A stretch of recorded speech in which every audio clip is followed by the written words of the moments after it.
నమస్తే, రజనీ గణేష్ ఛానల్ మరో మందుతో మీ ముందుకు. ఈవేళ జలుబు దగ్గు తగ్గడానికి సిరప్ చెప్తున్నాను. దానికి కావాల్సిన ఇంగ్రీడియంట్స్ చూడండి. వామాకు, పంచదార, నువ్వుల నూనె. ఇంతే అండి, ఎక్కువ అవసరం లేదు.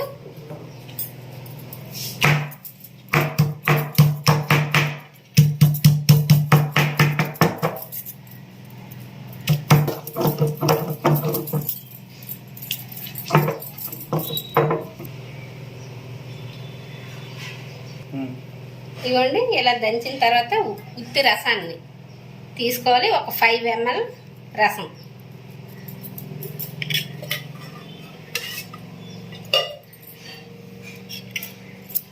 కొంచెం నువ్వుల నూనె, అది కూడా ఒక 5 ml తీసుకుంటే సరిపోతుంది. పంచదార ఎక్కువ వేయవలసిన పని లేదు, దానికి చూసుకొని సరిపడా వేసుకోవాలి. ఇదిగోండి, ఇది ఇలా బాగా రంగరించి బాగా కలపాలి. నూనెని ఈ సిరప్ను కలిపి పరగడుపున తాగాలి. ఇది బాగా కలిపిన తర్వాత పరగడుపున తాగాలి. ఉదయం సాయంత్రం ఇలా 3 రోజులు తాగితే వదలని దగ్గు జలుబు తగ్గుతుంది. టైఫాయిడ్ జ్వరం కూడా తగ్గిస్తుందండి.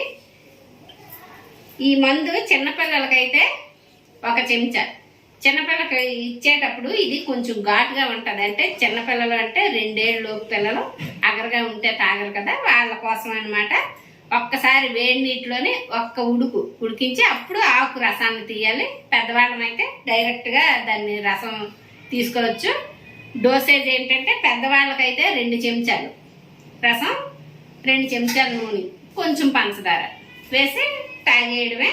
చిన్నపిల్లలకైతే 1 చెంచా సరిపోద్ది. ఉదయం సాయంత్రం ఇలా వరుసగా 3 రోజులు ఇస్తే దగ్గు బాగా తగ్గుతుందండి.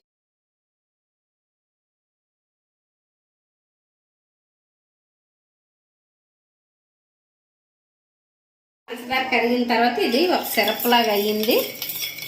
ఈ సిరప్ని ప్రతిరోజు 2 పూట్ల 3 రోజులు వరుసగా తాగాలి.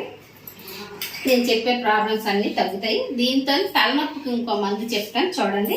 ఇదే ఆకుల రసం. తలనొప్పి వచ్చిందనుకోండి, వెంటనే మన ఇంట్లో వామాకు ఉంటే ఆ ఆకు తెచ్చి చేతితో నలిపి కణతల మీద ఈ నుదురంతా రాసామంటే 10 నిమిషాల్లో తలనొప్పి తగ్గుతుంది. కీళ్ళ నొప్పులకు కూడా అదే మందు పనిచేస్తుందండి.